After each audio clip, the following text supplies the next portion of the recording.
there was given me a thorn in my flesh, a messenger of Satan to torment me. Sino ba yung salita dito? Si Apostol Pablo. Ano salita dito? Verse 8 said, 3 times I pleaded with the Lord to take it away from me. Remember, si Apostol Pablo ay isa po siyang dakilang apostol ng Panginoon. Nakal natin pag ang isang anak ng Diyos ay nagpapagamit sa Panginoon, para bang meron tayong idea na ang buhay ay magiging okay na, everything will be fine, di ba? The Lord is here. When I pray, the Lord quickly answered my prayer. But sa ating binabasa ngayon, it seems opposite doon sa mga ganung pananaw. Why? Kasi si Apostol Pablo mismo ay meron siyang sinasabi ng kahinaan ng kanyang buhay o yung kasakitan ng kanyang pangatawan.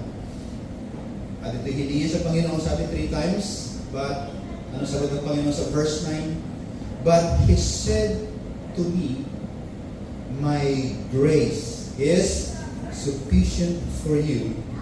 My power is made perfect in weakness. Therefore, Pablo, I will boast all the more gladly about my weakness or my weaknesses, so that Christ's power may rest on me. That is why, sabi niya ganyan, for Christ's sake, I delight in weaknesses. Because of what Apostle learned to the Lord, he had a new perspective in life regarding how to deal his personal battle of life. Kaya sabi niya, therefore, sabi niya, verse 10, that is why, for Christ's sake, I delight in weaknesses, in insults, in hardship, in persecution, in difficulties. And sabi niya, for when I am weak, then I am strong. Hallelujah. Panginoon, patuloy ko na maghayag ngayong salita sa mga oras kong ito. Patuloy ko na makita at maunawaan ang karunungan for the divine revelation of your word sa aking pag-uusapan sa mga oras kong ito. Lead us, guide us, open our hearts, our ear, Lord God, and give us, Lord God, a humility of hearts, a teachable spirit, so, Lord God, we can understand, Lord God, at naiintindihan po na yan, uunawaan po namin, at maisa sa buhay namin ang mga salita mo, Lord God, na ay pag-uusapan sa mga oras kong ito, sa pangalan po ni Jesus. Amen.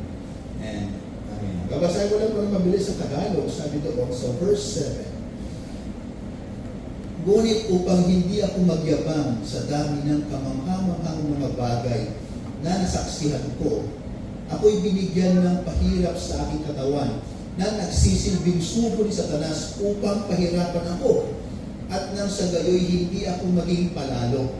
3 beses ko idinalangin sa Panginoon na alisin ito, ngunit ganito ang kanyang sagot: ang kagandahang loob ko ay sapat na para sa iyo, sapagkat lubusang nahayag ang aking kapangyarihan kapag ikaw ay mahina. Kaya't buong galak ko ipinagmamalaki sa ang aking mga kahinaan upang manatili sa akin ang kapangyarihan ni Kristo. Alang-alang kay Kristo, ako ay may kasiyahan sa gitna ng mga kahinaan, mga pagkutya, mga kahirapan, pag-uusig, at kapighatian, sapagkat kapag ako ay mahina, doon ako nagiging malakas. Parang is, kapag ako'y mahina, doon ako nagiging malakas. Parang isang opposite statement. Diba? Mahina siya, pero doon siya nagiging malakas. Ano ibig sabihin nito? Diba? Parang isang contradictory statement. Mahina nga siya, pero sa kanyang magiging mahina, sabi na po sa Pablo, doon naman siya nagiging malakas. So pag-usapan natin, ano ba yung kapahayagan ng salita ng Panginoon sa mga oras na ito. Mga kapatid, ito pong 2 Corinthians ito po ay isang mahabang salaysay ni Apostol Pablo to prove his apostleship. Yan po yung pinaka-purpose ng 2 Corinthians. The whole book of 2 Corinthians. Para ipakita niya na siya ay hindi siya peking apostol. Hindi siya false teachers. Kasi nga maraming mga nagsasabi sa kanya sa Corinto na sa si Apostol Pablo, hindi naman niya pangahawakan yung mga sinasabi niya. And the 2 Corinthians is the response to those who are accusing him that he is not really the apostle of Christ. Kaya dito sa ating binasa sa verse chapter 12, ito po yung paghahayag niya na sa gitna ng kanyang pagiging apostol, napakarami niyang pinagdaanang paghihirap. At yung mga paghihirap na yon, na sa gitna na kumbaga, grabe yung buhay na meron siya sa kanyang pagliligo sa Panginoon, it cost his life too much. Can you imagine? Naglilingkod ka na sa Panginoon, ikaw pa yung nabibingit sa kamatayan. Baka kung sa alin ngayon yun, isipin natin, hindi ang totoong Diyos na ang pinaglilingkuran ko. Bakit gano'n? The more I serve the Lord, ako pa yung parang nalalagay sa alanganin. This is how the situation of Apostle Paul. At by those experiences na talagang dumating sa punto na ang buhay niya ay napapahamak, dito mas ipinakita ng Apostol Pablo ang kanyang katapatan sa Panginoon, in which the genuine mark of being a real apostle of the Lord Jesus Christ. Ipinakita niya rito na siya yung mismong totoong apostol ng Panginoon. So bakit? Sa gitna ng kanyang pinagdaanan ay hindi po siya sumuko. Kasi nga, alam niya ang pagkatawag ng Diyos sa kanya. At sinabi rin Apostol Pablo sa kanyang sinura, sa ating binasa, na sa gitna ng mga kamanghamanghang ipinakita ng Diyos sa kanya. Kumbaga, enough na dapat yung para sabihin niya sa mga false teachers na sabi sa kanya, pwede pag malaki na, di ba alam, ang Diyos mismo ang naghayag sa akin kung sino siya. Pero ang sabi ng Pablo, hindi ko yun ginagagawin. Kasi bakit? Merong isang bagay na inilagay ng Diyos sa buhay ko. That God's always remind me, who am I in the sight of the Lord? Ano yun? The thorn of the flesh. Ano sa Tagalog? Ano sa Tagalog yun? Basahin ko nga. Sabi niya ganyan, 3 beses ako'y binigyan ng pahirap sa aking katawan na nagsisilbing sugo ni Satanas. So, Apostle Paul telling that there is a sickness in his physical body. Even the theologians, hindi nila malaman kung ano bang klaseng anong klaseng karamdaman ito. Nasabi niya, nagpapahirap sa kanyang paglilingkod sa Panginoon. Sabi ng mga theologians, ito yata yung pagkalaglag niya sa kabayo in the road of Damascus. Di ba? Do you know yung nangyari kay Apostol Pablo sa Acts chapter 9 nung po siya ay nag-uusig sa mga Christians during that time, dinadala sa Jerusalem at inuusig at pinapahirapan. Pero doon niya na-encounter ng Panginoon at nung na-encounter niya ang Panginoon, nalaglag po sa kabayo. Kaya makita natin, sabi ng mga theologians, probably nabalihan siya ng buto or something, no? Na hindi nagamot. Mas pangalawa, sabi naman nila, baka yung matanong ni Apostol Pablo, masakit. Kasi nga, may sulat siya na sinabi, big letters yung ginagawa niya. So, ano man yung thorn of the flesh, sabi ni Apostol Pablo, sa gitna na ako'y ginamit ng Panginoon sa iba't ibang larangan ng paglilingkod sa Kanya. At sabi ni Apostol Pablo, may isang bagay na girimay sa akin para ako'y manatiling mapagpakumaba sa harapan ng Panginoon. Yan yung karamdaman na meron ako. At eto matindi. Sabi ni Apostol Pablo, I pray, I plead. Yung the word plead dito, no? Talagang, alam mo yung pagsusumama ni Apostol Pablo, maybe fasting on it, no? May mga panahon talaga na hindi siya kumain ng ilang araw, probably, just to plead the Lord, Lord, nahihirapan ako sa sakit na ito, pwede bang alisin mo? Pero sabi ng Panginoon, Apostol Pablo, my grace is sufficient for you, and my power made perfect in weakness. How come the super apostle na ginagamit ng Panginoon dumadanas din pala ng matinding paghihirap? Hindi lang for the persecution, sa insult, physically, inaatake rin siya. Kaya nang binabasa ko ito, ayan imali apostle ko.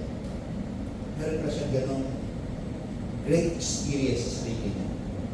Kaya sabi ng Panginoon, hindi inalis ng Panginoon yung karamdaman na yan. Kasi bakit? Nagsisilbing reminder ng Apostle Paul na siya patuloy na mapagkubaga sa harapan ng Panginoon. Kaya, ang ating pag-usapan ngayon, the works of God's grace in weakness. Paano ba kumikilos ang grace ng Panginoon sa panahon ng kahinaan, sa panahon ng kahirapan, sa panahon na minsan na hindi mo na ikaw mismo maintindihan bakit nangyayari ito. Paano ba kumikilos ang grasya ng Panginoon? Ang maganda po sa magandang balita Biblia, ang translation po yun ng grace, sabi dito sa verse 7, maganda po yung pagka-translate. Yung sabi ito yung pagandahan, tatlong beses sa verse 8, tatlong beses ito dinalangin sa Panginoon. Nalisin dito, ngunit ganito ang kanyang sagot. Ang kagandahang loob ko ay sapat para sa iyo. So grace, dito, tinasend, kagandahang loob ng Panginoon. Hindi sinagot ng Panginoon, okay, Apostle Paul, tatapusin ko ng paghihirap mo sa iyo physical na pagkataon. No, but God said, you know, Apostle Paul, kahit ikaw ay may nararamdaman, kahit ikaw ay nahihirapan, di ba alam that my grace is greater in your situation? Paul, siguro sabi niya ako, yes, Lord, naiintindihan ko, pero masakit talaga. Diba? Imagine that, every time na maybe si Paul mag-travel during that time, kasi nga wala pa namang mga sakyan, naglalakad sila or nakakabayo, nararamdaman niya yung storm of the flesh na yan. Bayo, kung matutulog siya, may kumikiwa. But still, the Lord used Apostle Paul to proclaim the good news of God. Kaya napakalit pa nito, sabi ko, Lord, this is your grace. Kasi kung tao lang si Apostol Pablo, tao lang siya na wala siyang pagkakaroon tayo, hindi aayaw sa itong klase ng buhay. Aayaw sa itong klase ng pananaw sa buhay. But Lord, my Apostle Paul is still doing your will in spite of the situation. Kaya ngayon, yung description ng Apostol Pablo, parang sugo ni Satanas na nagtutorture sa aking katawan. Can you imagine that description? It is si Satanas mismo lang nagtutorture sa kanya. Ibig sabihin, pagpapakita lang ito na ganon kahirap o kasakit o katindi yung nararamdaman ni Apostle Pablo. But the Lord showed Apostle Paul, in spite of your limitations, in spite of your weakness, in spite of your situation and difficulties, my grace can work with you. Hindi pwedeng hadlangan ang sitwasyon mo ang aking pagandang Lord sa iyo. So the works of God's grace in times of weakness. Bilang mga Kristiyano, ilang beses mo narinig ang salitang grace? O sa Hebreo is charis, di ba? But let me remind you again, what is grace all about? The word grace here is not merely God's unmerited favor. Hindi lang yung ibig sabihin ng grace. But also the sustaining power, strength, and provision that enables to every believer to endure suffering faithfully. Hindi lang unmerited favor, na hindi tayo karapat dapat, pero binigyan ka ng Diyos ng buhay na walang. Hindi lang doon ang ibig sabihin ng grace, but isang klase ito na ikaw ay masustain. Isang kapangyarihan, isang kalakasan, isang provision ito para sa mga believers, ibig sabihin, para sa mga nananampalataya kay Kristo, as katulad natin ngayon, we believe in Lord Jesus Christ, na manatiling tapat kahit sa gitna ng matinding paghihirap. Amen po ba? Napakahirap. Kaya Ate B, like Ate B right now, we know the situation of Ate B. Grabe, sabi ko, Lord, may your strength continue upon to activate toward happen to forget. Napakahirap. Kung ako siguro, I question the Lord, bakit? Pero dahil sa kagandahang loob ng Panginoon, pag ikay mananampalataya, magagawa mo itong lagpasan ng may katapatan. Hindi dahil sa kalakasan na meron tayo sa karunungan, kundi sa patuloy na biyayang ibinibigay ng Diyos sa atin. Amen po ba? Kaya, ang kagandahang loob ng Diyos ay sapat sa anumang sitwasyon ng ating buhay. Amen po ba? Ulitin ko po, ang kagandahang loob ng Diyos ay sapat sa anumang sitwasyon ng ating buhay. Amen po ba? Kaya sabihin mo sa iyong katabi, sapat ang biyaya ng Diyos sa buhay mo. Sapat. Pastor, napakahirap. Pero tandaan mo, sabi ng Bible, sapat ang biyaya ng Diyos. Pastor, nalilito na ako. Tandaan mo, sapat ang biyaya ng Diyos. Pastor, di ko na kaya. Tandaan mo, sapat ang biyaya ng Panginoon sa iyong buhay. So as I share with you the three works of God's grace in weakness, may we come up to understand that the testing of our faith in times of difficulty is not meant to destroy us, but to reveal the sufficiency of God's grace and the greatness of His power in our weakness. Kapatid, sa aking pong pagpapahayag, tatlong bagay ay share ko sa inyo ngayon. Kung paano ba kumikilos ang biyaya ng Diyos o ang magandahan ng Diyos sa panahon na tayo mahina, sa panahon na tayo sinusubok, sa panahon na hindi mo na alam ang ginagawa mo. Nawa ay maintindihan natin na ang testing ng ating pananampalataya sa panahon ng paghihirap, pagsubok, ay hindi ito para tayo ay i-destroy o gibain o ipahiya ng Panginoon, kundi para ipakita ng Diyos ang kanyang sufficient grace at yung kanyang kaluwalhatian at kapangyarihan sa panahon na kung saan wala tayong kayang gawin. Amen po. Yung maintindihan natin ito. And I believe, after we understand how the grace of God works in times of weakness, magkakaroon po tayo ng panibagong perspektibo on how we overcome every challenges in our life. Sabi nga, nabasa ko sa social media, the umbrella cannot stop the rain. Diba?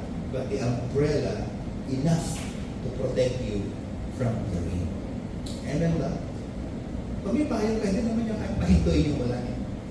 Pero yung ulan, yung payo, kaya kayong protektahan. Lalo kung malaki yung payo mo. Diba? Kaya kayong protektahan para hindi ka lubusan o pasan. Hindi ba kitila kasi sa palos mo, papatakan ng konti, pero hindi as in basang-basa sa ulan. Diba? Na masabi mo, heto ako. Diba? Basang-basa sa ulan. Diba? Masabi natin na, by God's grace, yes, I feel, Lord, the fear. Lord, I feel the situation, napakahirap. Nararamdaman ko na, hindi ko maintindihan, Lord, nararamdaman ko yun. Pero isa pa, sabi ng Panginoon, my grace is sufficient for you. Hold on. Hang on. So ano po yung mga bagay na to? Paano ba kumikilos ang biyaya ng Diyos sa gitna ng mga sitwasyon na may hirap?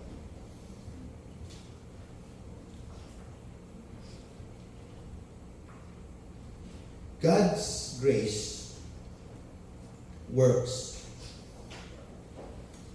in a difficult situation. Number one is, the purpose is to create a Christ-like character.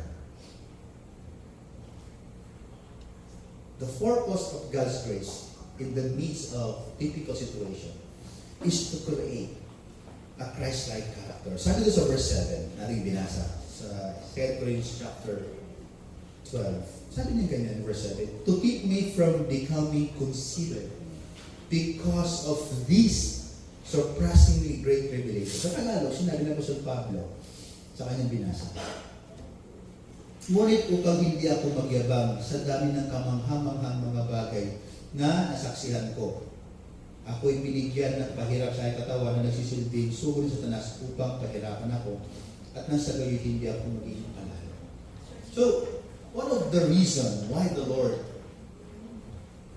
allow us in a very difficult situation, and He allowed His grace to work in you in that moment para mag-develop ang isang Kristiyano ng tinatawag na Christ-like character. Ano ba yung Christ-like character? One of the works of grace in weakness or in time of weakness is to teach us to be humble in our situation. Isa yan sa mga greatest traits ng Panginoon is yung humility. Di ba? Kung baga itong sinishare ko sa inyo is not hindi na bago sa atin. But sometimes it is good also to remind us from time to time that the goal of God in our life, why sometimes God allow us to undergo to a difficult situation in order for us to understand and to build and to develop a Christ-like character. Kaya sabi ng Apostol Pablo, to keep me from becoming conceited, para hindi ako maging mayabang. Na masabi ko, ako na ang pinakamagaling na apostol sa lahat ng tinawag. Para hindi niya sabihin yun. At mas magaling ako kay Peter, mas magaling ako sa mga apostol. Kasi bakit? Ako mismo nakakita ng mga mas kamanghamanghang pangyayari kaya sa inyo. Para maiwasan ng Apostol Pablo yun, na sabi niya, Lord, you allow me to have a thorn in the flesh to remind me to be humble in every situation. And that is a Christ-like character. Humility. A person that have humility has able to respond to suffering without being proud or bitter. Sa Apostol Paulo, makita mo dito, hindi siya nagsabi ng, Lord, ang sama-sama mo naman, di ba? Yun na lang hinihiling ko eh. Ang taga ko ng apostol, kung mabasahin niyo po yung chapter 12 ng verse 1, actually, is a 14 years tribulation sa kanya ng Panginoon, at sinasabi niya ngayon sa mga taga-Korinto na nagsasabi sa kanya na hindi raw siya yung totoong apostol. So, Apostle Paul now is defending of his apostleship to the Corinthians believers na 14 years ago, nireveal sa akin ito ng Panginoon. Pero hindi niya pinagmalaki yung revelation na yon. Kaya nasabi ng Apostol Pablo, nangyari ito, mga kapatid, para manatili ako kung sino ako sa harapan ng Panginoon. And I become humble in the eyes of God and even in the eyes of you. Kaya sabi, di ba, wala akong pwede pagmalaki sa inyo. Ang pwede ko lang ipagmalaki sa inyo, yung mga nag-insulto sa akin, yung mga dinatas, yung mga paghihirap sa buhay ko, yung mga hindi ko maintindihan ng sitwasyon, yan ang pwede kong pagmalaki sa inyo. Because that is who am I. But other than that, only the grace of God to dwell in me. Bakit ko nagagawa ang mga paglilingkod na ito? Kasi it is up to you right now. If you call me a false apostle, that's okay. Yung mga insulto nga sa akin, nakatanggap ko. You know, sometimes the very hard situation na pwede yung matanggap din ng isang tao, yung insulto rin. Kasi sinunod na insulto na rin. Kasi yung na-insulto, minaliit ka, di ba? Na parang wala kang kakayahan, na parang wala ka nang mararating, na parang tinulduhan ka na. Di ba?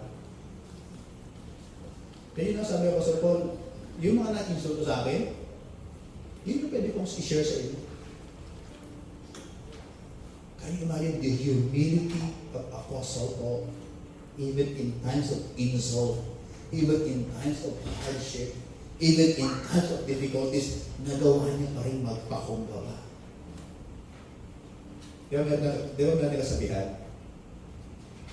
Ang pumapatol daw sa mga taong buang ay buang din. Sabi mo sa Paul, ba't ako papatong sa inyo, di ba? Ako'y lingkod ng Panginoon. Pag iniso ko niya ako, hindi ako sa inyo. Kasi bakit? You are not on my level. Di ba? Bakit nga lang, di ba? Hindi ako kaka-level. Kaya mga balit, if someone insulted you, rule number 1, huwag lang patuloy. Kasi hindi naman yan yung gusto ng Panginoon sa atin. Kung tayo nasaktan, mag-reflect tayo, Lord, ba't ba ako na-insulto? Ba't ba ako nasaktan ko in-insulto ako? Doon mo nga makikita, where is your identity right now? Sa sinabi ng tao, o kung paano ka tinawag ng Diyos. That's how you will overcome insult. Sa ibang mga pastor, marami na kami mga insulto rin, mga naranasan. Lalo sa amin, we are prone to mga ganyan bagay. We are prone to criticism, we are prone to insult, and minsan, hindi na lang namin napansin. Kasi nga hindi naman yung ang pagkatawag. Apostle Paul. But one thing, the works of grace in times of weakness and difficulties is isang bagay lang naman ang gusto ng Panginoon. His grace work in us to become more Christ-likeness. Kaya yung mga taong natutunan nilang pagpakumbaba, pag yan ay dumaan sa matinding paghihirap, hindi sila magiging bitter or proud sa mga sitwasyon. Kasi alam nila, God is molding them to become the likeness of Christ. Yung continue sa pagtitiwala sa Panginoon at manatili po tayong tapat in times of difficulties, ito ay pagpapakita lalo o pinapahayag lalo ng isang anak ng Diyos ang kabutihan ng Panginoon. Diba? It's hard to trust and hold on and have faith to God, especially in times of hardship and difficult situation. Napakahirap, di ba, na magtiwala sa Panginoon? Pag ikaw ay sinusubok na matindi. Ang hirap, di ba? Kung walang humility ang isang Kristiyano, hindi niya magagawa ito. Why? Because Christ Himself is the epitome of humility. Si Kristo mismo ay sa paglalarawan ng isang tao mapagkumaba. Kasi bakit? Kung hindi siya mapagkumaba, hindi niya natapusin yung cross ng Kalbaryo. Amen po ba? Siya mismo, kung nagsasuffer tayo, tandaan natin, ang ating mismong tagapagligtas, napakatindi ng kanyang pinagdaanan. Kaya every time we have challenges sa buhay natin, always look up to the cross of our Lord Jesus Christ. Amen po ba? At ang magiging sa Panginoon, namatay siya, hindi para sa Kanya. Ha? Ano siya namatay? Tingnan mo yung katabi mo. Ha? Sabi mo, yung mukhang yan, namatay ang Panginoon? Gano'n, di ba? Hello? The Bible tells us that all of us are sin in the eyes of God, but God died for the sinners. Kaya yung paghihirap ng Panginoon ay hindi para sa kanyang sarili, kundi para sa mga taong makasalanan.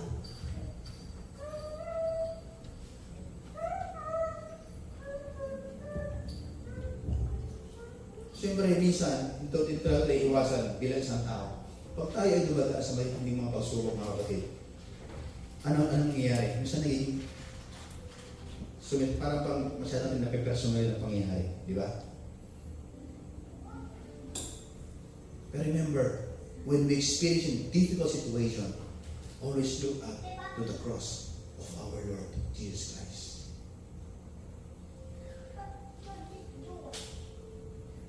Masakit mismo ang pinagkaan ng Panginoon. Ano man naging sitwasyon natin, always look up to the cross of our Lord Jesus Christ. So, Christ-likeness or humility is not thinking less of yourself. Hindi ito yung ibig sabihin. Na being isang pagpapamang tao ay hindi yung thinking less of yourself. That's not the right mindset. But thinking yourself less and choosing to honor God and to serve others. Yan ang ibig sabihin niya. You're not thinking yourself very little and the other are very high. Mali pong humility yan. But you are thinking yourself less because you choose to obey the Lord and serve Him. Even mahirap ang sitwasyon mo. Yan ang ibig sabihin ng humility. Hindi yung pagmamaliit sa sarili. Ang humility kasi pastor, parang kawawa ang itsura. Hindi gano'n. Kasi ba makawawa si Kristo? Diba? Jesus Christ is the very classic example of humility. Hindi naman siya mukhang kawawa. Ang ginawa ni Kristo, sumunod lang siya sa nagsugo sa Kanya. Diba? Para maglingkod. Kahit sa gitna ng matinding kahirapan. And that exactly Christianity is all about. Yan din yung pagkatawag sa atin ng Panginoon. Napakahirap maglingkod. Kung tayo ay dumarating sa matinding sitwasyon at pagsubok, pero diyan din matitest yung ating pagpapakumbaba sa harapan ng Panginoon. Amen? Diyan din natin makikita kung tayo ba ay mas didepende sa Kanya o hindi. Humility means putting God above ourselves. Yes, we recognize that our lives, abilities, and blessing comes only from the Lord. Kung ano man yung meron tayo, kung ano kakayahan natin, ano man yung narating natin, lahat yan, hindi nang galing sa kundi, nang galing lahat yan sa Panginoon. That's how the humility is all about. Kaya isa sa mga pagkilos ng kagandahang loob ng Panginoon sa gitna ng matinding mga pagsubok ay para mag-create sa atin ang natawag na a Christ-like character. Sabi nga ng mga business, sa business world, you can buy brains, but you cannot buy character. Pwede kang bumili ng utak, pero ang character ka bumili. Sabihin, you can hire smart-like people, but you cannot brave. Huwag yung pwede sa ulan ang taong may karakter. At ito rin po ng gobyerno sa atin, sa mga leader natin, di ba? Mga leader sa gobyerno, talino yan. Magaling yung mga yan. Kung talino pag-uusapan, hands up tayo. Pero mukhang may isang bagay na kulang sila. Ano yun? Ang karakter. Because character is fixed. Fixed ang character. Kaya sabi nga, you can buy brains, but you cannot buy character. And the Lord wants us to develop this kind of character in us. At madidevelop lang yan sa mga panahon ng matinding pagsubok. Pag nahihirapan tayo, tandaan natin, sapat ang biyaya ng Diyos. Amen. Sapat ang biyaya ng Panginoon. Maybe tingin mo sa sarili mo, parang wala ka na makarating. Pero kapit lang tayo. Kasi sinabi ng Panginoon, my grace is sufficient for you. Hindi pwedeng diktaan ang grasya ng Panginoon ng iyong sitwasyon. No. His grace is unshakable. His grace is unfathomable. His grace is limitless. Kaya walang pwedeng magdikta sa grace ng Panginoon. Nahihirapan ka mo ngayon, anong sitwasyon mo? The grace of God is enough. Di ba may katay si Chris Amin? Your grace is enough.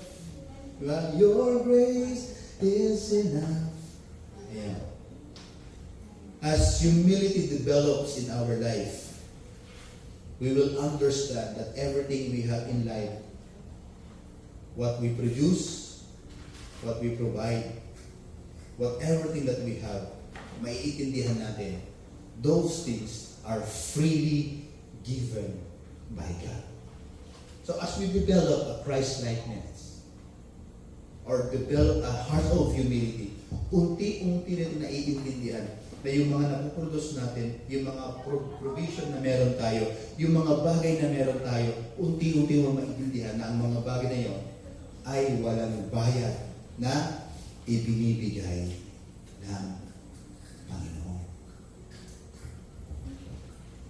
The second works of grace in times of weakness or the purpose of grace in time of weakness. Una, to develop a Christ-like character. Pangalawa, to create a life dependent on God. Ulitin ko po, to create a life dependent on God. Para po mag-create ng isang buhay na totally nakadepende lang sa Panginoon. Ano sabi niya po sa verse 8? Sabi niya, 3 times I pleaded with the Lord. Look at how Apostle Paul, very dependent sa Diyos. In spite na siya ay nagamit ng Panginoon sa napakaraming mga bagay-bagay sa mundong ito. But Apostle Paul expressed his total dependence to the Lord 3 times. Sabi niya, ganun po ako nagdedepende sa Diyos. Yes, naturingan po akong apostol, mga kapatid. Sabi ng Apostol Paulo sa kanyang sulat. Pero tandaan ninyo, ganito ako kadepende sa bawat sitwasyon, sa bawat oras ng ating buhay sa Diyos. I pleaded 3 times. Sabi to take away from me. Grace works by creating a life dependent on God. Pag sinabi mong dependent, ang ibig sabihin niya, itong gusali ito, ang tibay nito nakadepende sa kanyang mga pundasyon. Amen ba? Diba? Without the strong foundation of this building, kaya sabihin natin ipag-pray natin ng sabay-sabay, hindi ito tatayo ng matibay. Tama? Dahil nakadepende sa mga pundasyon. Ito yung mga pundasyon, ang lalaki o.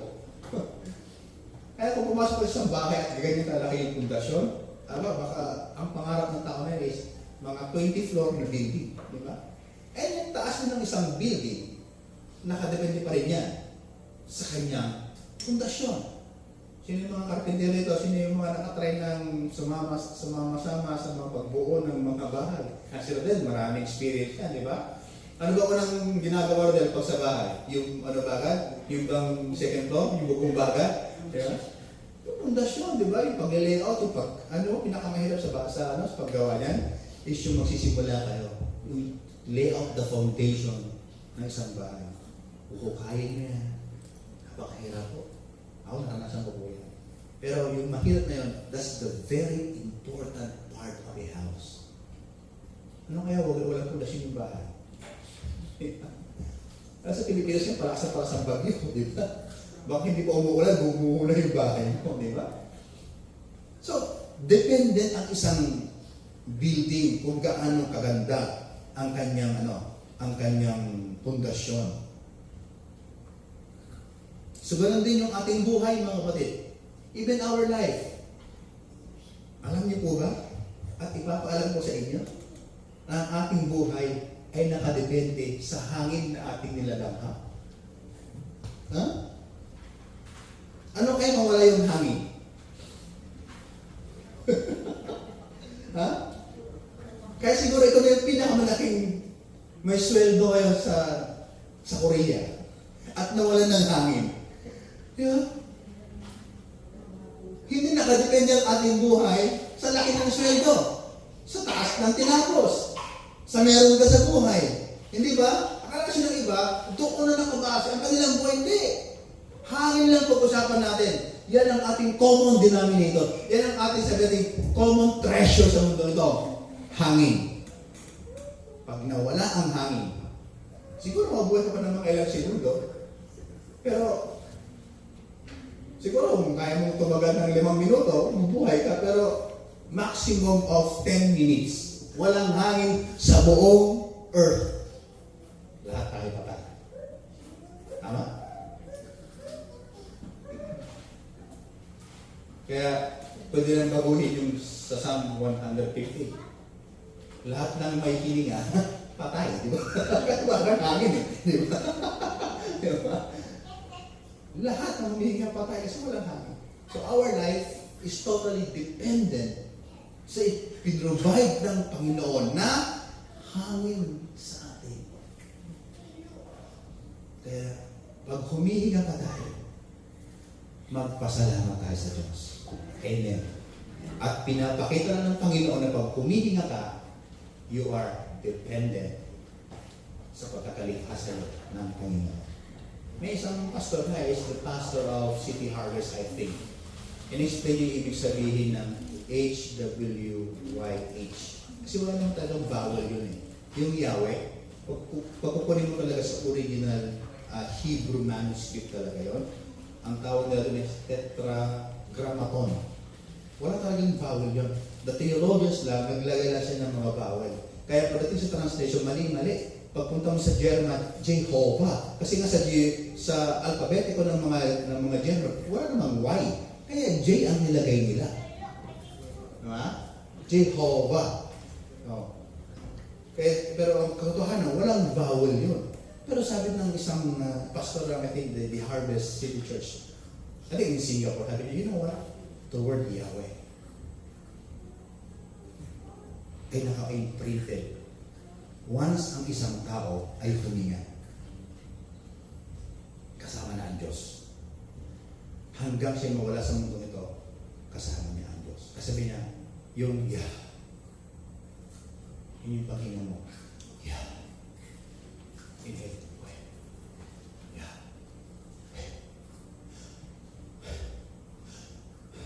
Sabi ko nung napahinga ko yun, sa paghinga mo pa lang, tinatawag mo na si Yahweh. Kaya tama ang Biblia naman. Let every breath that has breath praise the Lord. Kaya pag humihinga pa tayo, isa dapat ang ginagawa ng isang anak ng Diyos, pag humihinga pa, nagpapasalamat sa kanyang panilikha. Amen po ba? Why?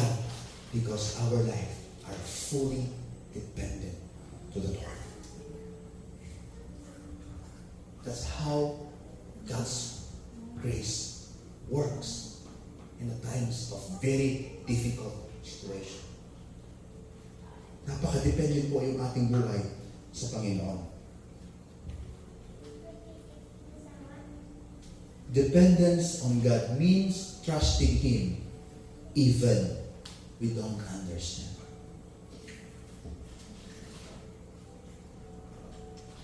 Yan ang dependence sa Panginoon. Depending on God means recognizing our weakness and trusting His strength to sustain us. Ano ibig sabihin dependence in Lord? Yung mga sitwasyon na kung hindi ko na kaya, out of my strength and limitations, uncontrollable moment, ano Panginoon? As your word said, I will depend on you.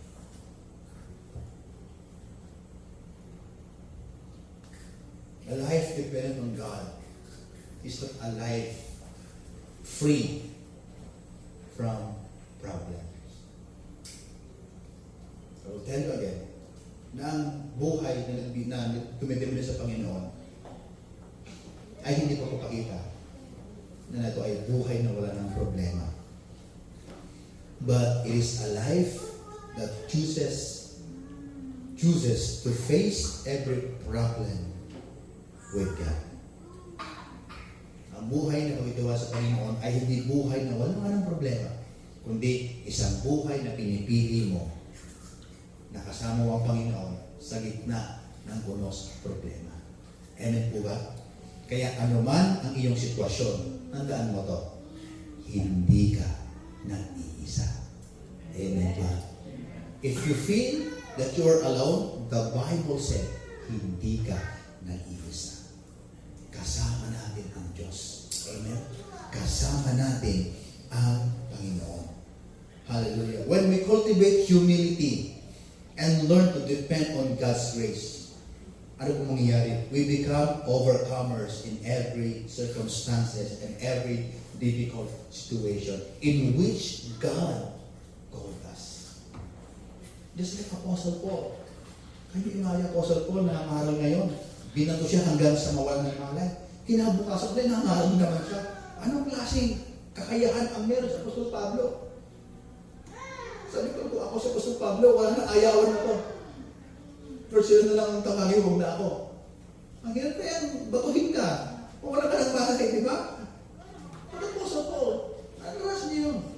Pero bakit niya nagagawang magpatuloy? Kasi nga, dahil sa kanyang papapaumaba sa Panginoon, at sa patuloy na pagdepende niya sa Panginoon, nagiging ano nga siya? Overcomer siya sa bawat sitwasyon ng kanyang buhay. Every difficult and hardship and challenges of life we overcome because the testimony of God's grace and faithfulness in our life. Ito yung kagandahan.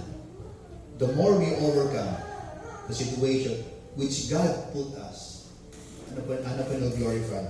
Nagkakaroon po ng testimony ang Diyos sa buhay natin. Which is my third point, that the purpose of God's grace in times of difficult situation or in times of weakness is to create a living testimony about God in our life.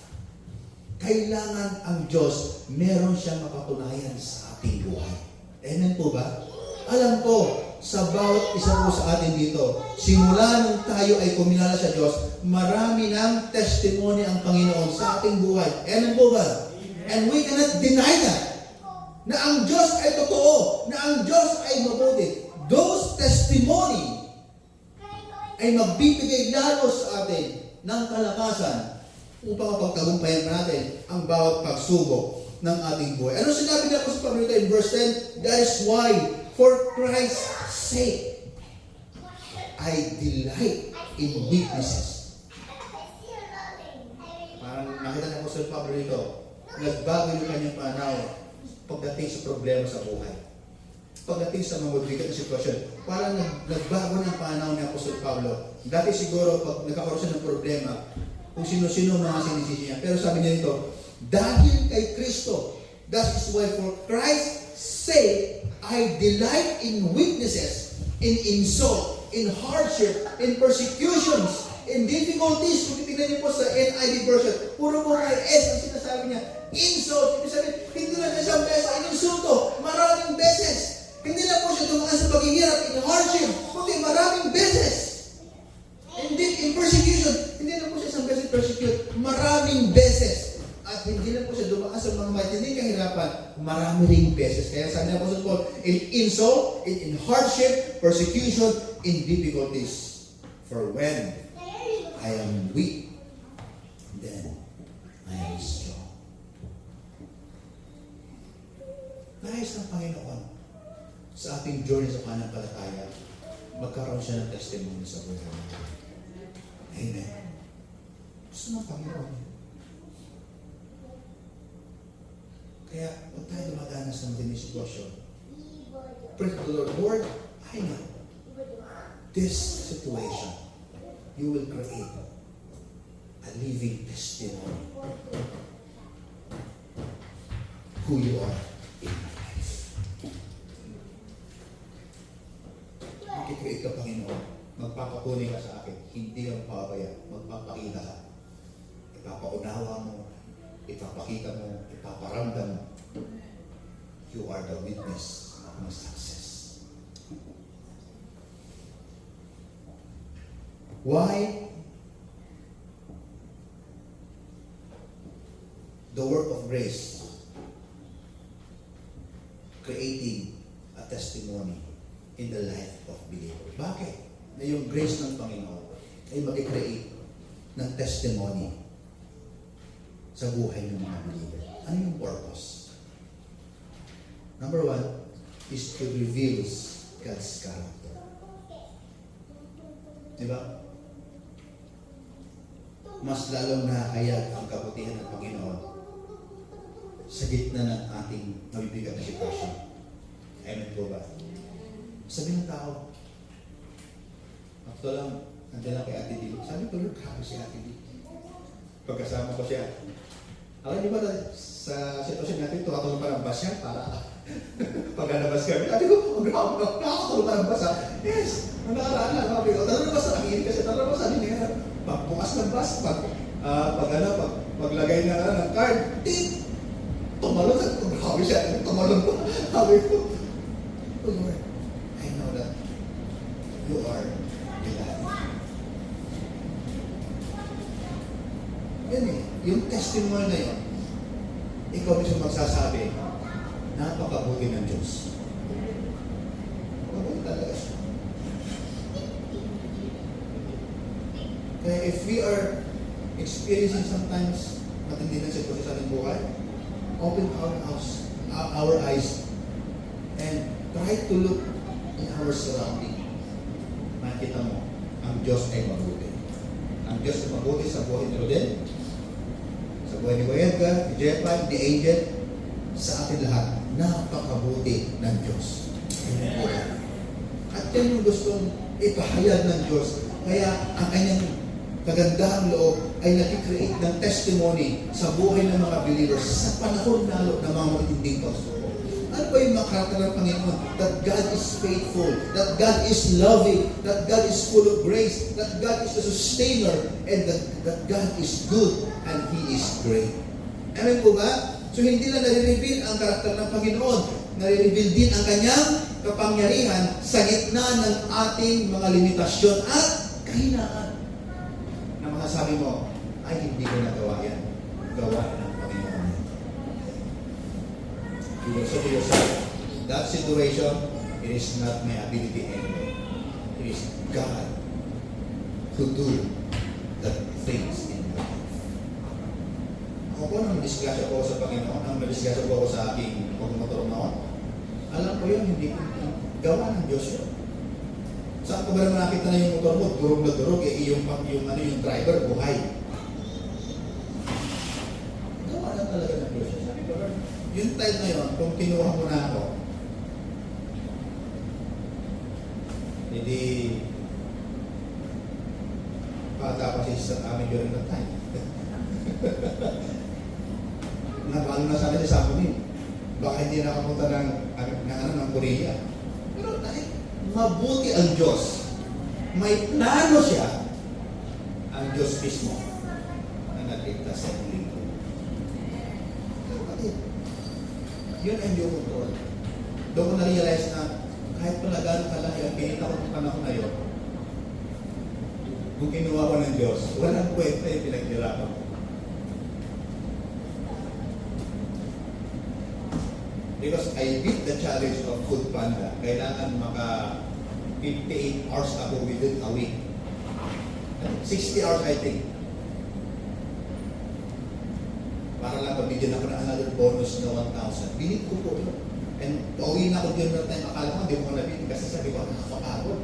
Kasi more than 12 hours yung takbo na ako ng takbo. Ang kita ng kwet ko. Kasi, siyempre, di ba? Pag may umorder, punta ka sa Jollibee, punta ka sa McDo, Concha, sa SM. Ang lahat na! Naikutan mo na! Sakit na ng katawan mo, pabibigay niya ano, ito na may order ninyo, di ba? Nakatawag sa cellphone, umiinit na yung tenga mo, di ba? Lahat na, naranasan ko na. Para makuha lang yan. At then of the day pala, yun na mangyayari sa akin. Ay, realize mo. Kaya pala Panginoon, wala pala kwenta lahat ng bagay dito. Pagpalaki mo. But when the Lord gave me the realization, plan ako sa iyo. Kasi mukhang ayaw mo nang maglingkod. Kaya, medyo pinalo lang kita. Kaya, kung ano man yung pinag-iligod ko ngayon, mga kapatid, ito ko yung pangalawang buhay ko na sa Panginoon. It's my second life. And I will serve the Lord. Yes, kung tatangin nyo, kasi minsan ka nag-alinlangan ka, marami ng panahon na ako'y nag-alinlangan sa Diyos sa pagkatawag niya sa akin. Pero, nanatili ang biyaya ng Panginoon.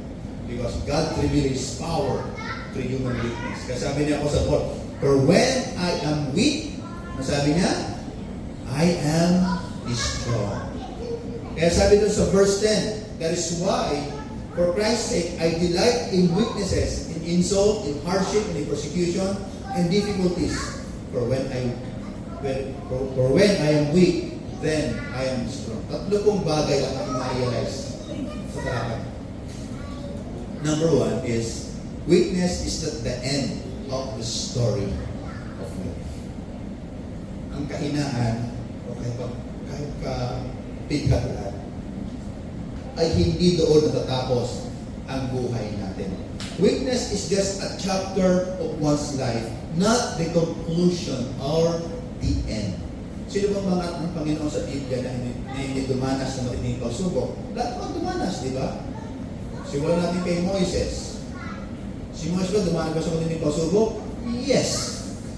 Kaya nga siya tumakbo sa Midian. Si Joshua ba dumanas sa matinding pagsubok? Yes. Napakarami yung sinagupa. Maybe nahiwa-hiwa yung kanyang mga katawan. Sino pa? Yung mga great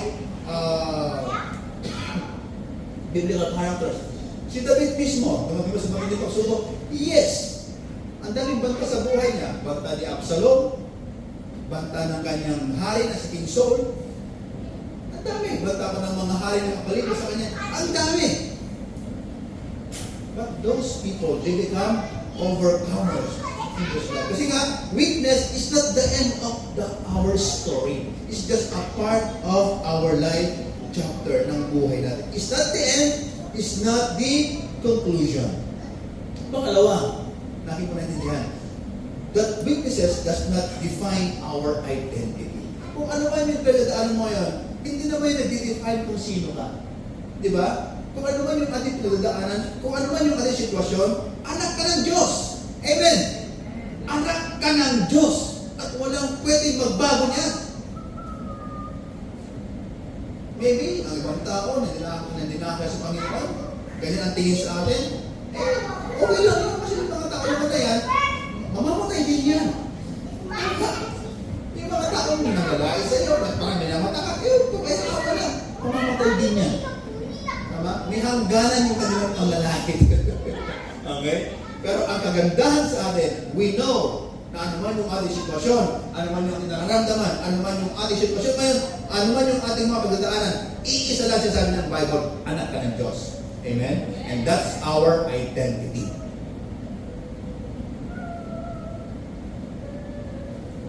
Pangatlo, that Christ is the reason for our endurance. Ba't ba tayo nagtitiis sa KCPFC, sa KC Filipino Church? Ba't ba tayo nagtitiis every Sunday na pumunta dito para sumamba sa Panginoon? Ba't ba tayo nagtitiis na mag-care group? Ganyan, nagano pa si Kuya Ricky at si Richard, kaya dalawa lang siya mag-care group po. Bakit ba? Ba't lang ginagawa yun? Hindi naman sa pastor nila yan eh. Alam ko, hindi dahil sa akin yun. No! One thing that I know for them, dahil yan kay Kristo. Amen po ba? Dahil kay Kristo. Endurance natin. Kung ano man yung ating pinaglalaban sa ating pananaman, hindi dahil sa sinumang tao o pangalan ng simbahan, hindi. Dahil yan kay Jesus. Kaya ito nakakapag-endure sa anumang situation. Yan po yung matinding motivation din ng Apostol Pablo. Sabi niya, because of Christ's sake. Kaya mga kapatid, the work of God's grace in time of our weaknesses and limitations is transformational. Nakakapagbago talaga ng buhay. Ano yun? Tatlo bagay na yun? It creates Christ-likeness character. It creates life that dependent on God. And it creates a living testimony that gives glorify and honor to our God. When you are a believer and embrace the weaknesses, your situation, and rely on God's sufficient grace, they create a living testimony of Christ's power in the life. At ang isang ng Diyos, isang nangaling kay Jesus, ay nagtiwala sa Panginoon. In-admit niya na talaga, Lord, suko na ako, lahat kung ano man meron ako is in you. Diyan, mag-create ang testimony ng Panginoon sa ating buhay. Pero mga kapatid, kung habang may hinuhold ka pa, nag-aalinlangan ka pa, at ikaw pa rin ang gumagawa ng mga paraan para sa buhay mo, at ayaw mo sa Panginoon, the struggle is real. Amen? But when you allow the Lord, Lord, kung ano man tomorrow, whatever my life is, receive me, O God. Handa ko pong i-overcome ano man yung mga pagsubok na darating kinabukasan, nakasama kita. Dapat ganyan na yung ating prinsipyo. Lord, help me to deal tomorrow's life kung bibigyan niyo pa ako ng buhay para patuloy kong makayaan ang iyong kalwatian sa akin. Yan ang dependent tayo. We are already dependent on God. Kaya ano man yung sitwasyon natin, we accept it with full humility. At huwag niyo po bigyan ng tuldok ng inyong buhay mga kapatid kung kayo po nasa magandang sitwasyon. Even yung mga wrong decision natin, minsan God allow us to have a wrong decision. Tama? Walang tuldukan mo. Kundi, come to the Lord, that you will get our heart, Lord, ano po yung pwede niyo kong gawin pa sa aking buhay para mabuhay ito. Sino ba ang nalatamay sa buhay? Sino ba ang hindi nakaisip na hindi magandang bawal sa buhay? All of us are subject for it. But one thing na dapat natin maintindihan bilang mga anak ng Diyos, every time that we have failures in our life, come to the Lord with full humility. Why? Because God wants us to create a Christ-likeness sa buhay natin. Gusto ng Panginoon na maging dependent tayo sa Kanya at gusto ng Panginoon magkaroon siya ng greatest testimony sa buhay natin. Ano po ba? Tayo po tumayo at manalangin sa Panginoon. Hallelujah! Bilang pag-responde sa mensahe po ng Panginoon, tayo po'y manalangin at lumapit muli sa ating Diyos. Nawa po, ang paalala niyo ngayon ay magsilbing gabay natin sa ating mga buhay. Hallelujah. Yes, Lord. Salamat po, Panginoon.